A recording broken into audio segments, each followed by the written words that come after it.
नमस्कार प्रिय दोस्तों, आज आपको सुनाएंगे शीतला माता की कथा।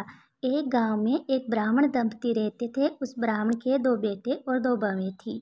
दोनों बहू के लंबे समय के बाद ही बेटे हुए थे। इतने में शीतला सप्तमी का पर्व आया। घर में पर्व के अनुसार ठंडा भोजन तैयार किया। दोनों बहुओं के मन में विचार आया कि यदि हम ठंडा भोजन करेंगे तो बीमार हो जाएंगे और अभी हमारे बेटे भी छोटे हैं। इस कुविचार के कारण दोनों बहू ने तो पशुओं के दाने तैयार करने के बर्तन में गुपचुप से 2 बाटी सेक ली।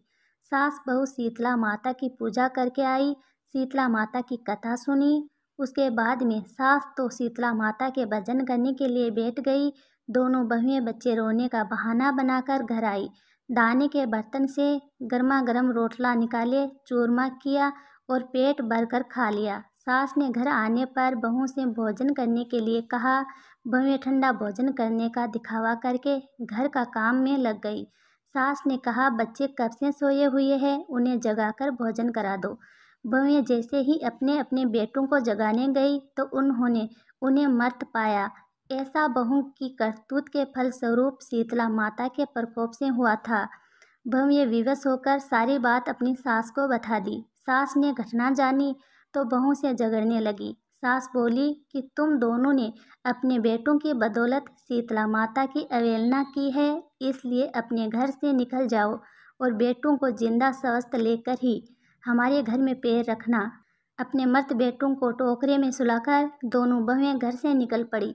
जाते जाते रास्ते में एक जीर्ण वृक्ष आया। ये खेजड़ी का वृक्ष था। इसके नीचे ओरी और शीतला माता दोनों बहनें बैठी हुई थी। दोनों के बालों में बहुत सारी जूं थी। बहू ने थकान का अनुभव भी किया था। दोनों बहुएं ओरी और शीतला के पास आकर बैठ गई।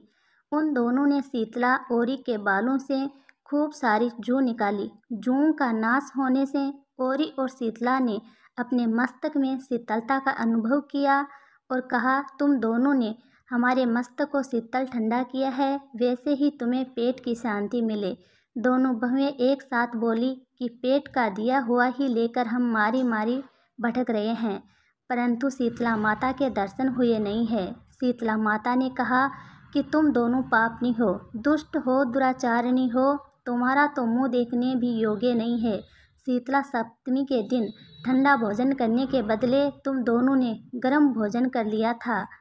ये सुनते ही बहू ने शीतला माताजी को पहचान लिया। देवरानी जेठानी ने दोनों माताओं का वंदन किया। गिड़गिड़ाती हुई कहा कि हम तो भोली भाली हैं, अनजाने में गर्म खाना खा लिया था। आपके प्रभाव को हम नहीं जानते थे। आप हम दोनों को क्षमा करें, पुण्य ऐसा दुष्ट कर्म हम कभी नहीं करेंगे। उनके पश्चात भरे वचनों को सुनकर दोनों माताएं प्रसन्न हुई। शीतलता माता ने मृतक बालकों को जीवित कर दिया। बहुएं तो बच्चों को साथ लेकर आनंद से पुनः गांव लौट आई। गांव के लोगों ने जाना कि दोनों बहुओं को शीतला माता के साक्षात दर्शन हुए थे। दोनों का धूमधाम से स्वागत करके गांव में प्रवेश करवाया। बहू ने कहा, हम गांव में शीतला माता के मंदिर का निर्माण कराएंगे। चैत्र महीने में शीतला सप्तमी के दिन मात्र ठंडा खाना ही खाएंगे। शीतला माता ने बहू पर जैसी अपनी दृष्टि की वैसी कृपा सप्र करे। श्री शीतला माँ सदा हमें शांति, शीतलता तथा आरोग्य दे।